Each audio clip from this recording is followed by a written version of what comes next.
अस्सलाम वालेकुम वरहमतुल्लाहि वबरकातुहू। दोस्तों, उम्मीद है आप सब खैरियत से होंगे। YouTube channel Abbas Khan voice में तमाम दोस्त अहबाब को खुश आमदीद, वेलकम। उम्मीद करता हूँ तमाम दोस्त अहबाब ठीक ठाक होंगे। दोस्तों, काफ़ी टाइम के बाद आज खिदमत में हाज़िर हुआ हूँ। इस चैनल पर अभी तक काफ़ी टाइम हो चुका है, कोई ऐसी वीडियो अपलोड नहीं हुई, तो आज थोड़ा सा टाइम था तो मैंने कहा इस चैनल पर एक शॉर्ट सी वीडियो बना दी जाए। दोस्तों, इस वक्त मैं अपने गाँव में मौजूद हूँ और आज मैं आपको जो हमारे गांव में मौसम बहार का जो मौसम शुरू हो चुका है उसकी थोड़ी बहुत जो खूबसूरती है वो मैं आपको दिखाना चाहता हूं। वैसे मौसम बहार का जो मौसम थे वो अभी तक उस तरह से सही तरह से शुरू नहीं हुआ, क्योंकि दरख्तों के साथ अभी तक जो उनके पत्ते थे वो लगना शुरू तो नहीं हुए, लेकिन फ़िलहाल जो गंदम लगी हुई है उसकी खूबसूरती और यहाँ पर मौसम बहार के जो फलों के साथ जो फलों के दरख्त हैं उनके साथ जो फूल वगैरह लगे हैं वो मैं आपको दिखाना चाहता हूँ। तो तमाम दोस्तों अहबाब से गुज़ारिश करना चाहता हूँ, शॉर्ट सी वीडियो है, मुकम्मल देखें और अपने दोस्तों के साथ लाजमी शेयर करें। और अगर आपने अभी तक मेरा चैनल सब्सक्राइब नहीं किया तो तमाम दोस्तों अहबाब से गुजारिश होगी मेरे चैनल को सब्सक्राइब करें और साथ बेल आइकन को दबाएं ताकि मेरी तमाम तर वीडियोज़ आप तक पहुँचती रहें। तो चलिए शुरू करते हैं आगे की वीडियो।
दोस्तों, उम्मीद करता हूँ आपको आज की वीडियो पसंद आई होगी।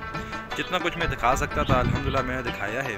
कैमरा भी जो मेरे पास मोबाइल है वो भी इतना अच्छा नहीं है, लेकिन उम्मीद करता हूँ आपको आज की वीडियो पसंद आई होगी।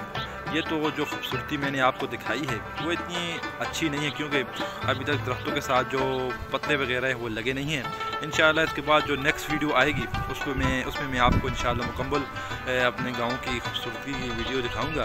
तो फ़िलहाल एक शॉर्ट सी वीडियो मैंने आज बनाई जो मैंने आपके साथ शेयर करना चाहता था। तो तमाम दोस्तों आपसे गुजारिश करना चाहता हूँ वीडियो को अपने सोशल मीडिया प्लेटफार्म पर लाजमी शेयर करें। तो उम्मीद करता हूँ आपको आज की वीडियो पसंद आई होगी। यदि पसंद आई है तो इस वीडियो को एक लाइक लाजमी करें।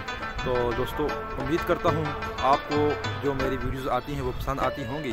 तो अगर आपको ये वीडियो पसंद आई है तो इस वीडियो को अपने दोस्तों के साथ लाजमी शेयर करें। इंशाल्लाह मिलता हूँ आपको नेक्स्ट वीडियो में। तो अपने मेज़बान अब्बास खान को अपनी दुआओं में ज़रूर याद रखें। अल्लाह हाफ़िज़।